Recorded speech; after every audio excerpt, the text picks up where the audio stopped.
അയ്യോ ഇതെന്താ ഇതെന്താ പരിപാടി? ഇതെന്തുവാ? തലയണ മന്ത്രം ഉണ്ടെന്ന് പറഞ്ഞിട്ടെ ആ കടക്കാരൻ പറഞ്ഞു ഈ നല്ല തലവണ മന്ത്രം വരെ നടത്താൻ തലവണയാന്ന് പറഞ്ഞു. തലയണ മന്ത്രാ? ആ ദൈവമേ, ഇത് കൊള്ളാലോ. തലയണയും കെട്ടിപ്പിടിച്ചിരിക്കുക. തലയണ മന്ത്രമാണ്.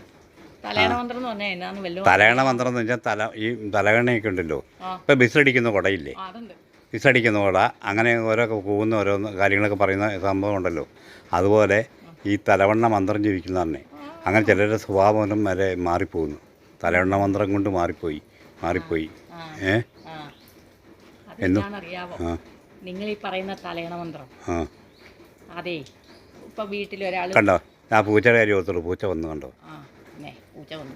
അതെ, വീട്ടിലിപ്പം മക്കളാരെങ്കിലും കല്യാണം കഴിച്ചവരുണ്ടോ? കല്യാണം കഴിച്ചവരുണ്ട്. ഉണ്ടെങ്കിലേ ആ കുട്ടി ഇപ്പം മകനാ കല്യാണം കഴിച്ചെങ്കിലേ ആ പെണ്ണ് വന്നു കഴിഞ്ഞ ഒരു 10 ദിവസം കഴിയുമ്പോഴത്തേനും വീട്ടിൽ എന്തെങ്കിലുമൊക്കെ പ്രശ്നങ്ങളാവും. അന്നേരം ഈ അമ്മായിമത്തുള്ള പറയും തലയണ മന്ത്രമാണ്. എന്താ കാര്യം എന്നറിയോ? ആ ചെറുക്കനോട് ഈ പെണ്ണ് എന്തൊക്കെയോ പറഞ്ഞു കൊടുത്ത് ആ വീട്ടിൽ അലമ്പുണ്ടാക്കുന്നതെന്ന് അതിൻ്റെ കാര്യം.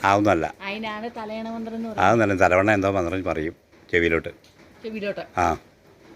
അത് കേൾക്കുമ്പോഴാണ് പിന്നെ സ്വഭാവമാറ്റം ഉണ്ടാകണമെന്ന് പറഞ്ഞേക്കാം. അപ്പോൾ ഞാൻ എൻ്റെ ചെവിയിലൊന്ന് വെച്ചുകൊണ്ടിരിക്കുക. നേരത്തെ ഇച്ചിരി കഴിഞ്ഞ നേരത്തെ ഒരു തലവണ്ണ ആ കട്ടിലിൻ്റെ അവിടെ നിന്ന് ഒരൊച്ച പോലെ കേട്ടു. രണ്ട് തലയണേത്, ഒന്ന് ഈ ചെവിയിലും ഒന്ന് ഈ ചെവിയിലും. ഓ ശരിയാണോ? എന്നിട്ട് ഇങ്ങനെ നിൽക്കേ, എന്ത് മന്ത്രാ ചെല്ലുന്നതെന്ന് കേൾക്കാമല്ലോ. അപ്പോൾ രണ്ടുപേരുടെ ചെല്ലുമ്പോൾ മന്ത്രം മനസ്സിലാവില്ലല്ലോ.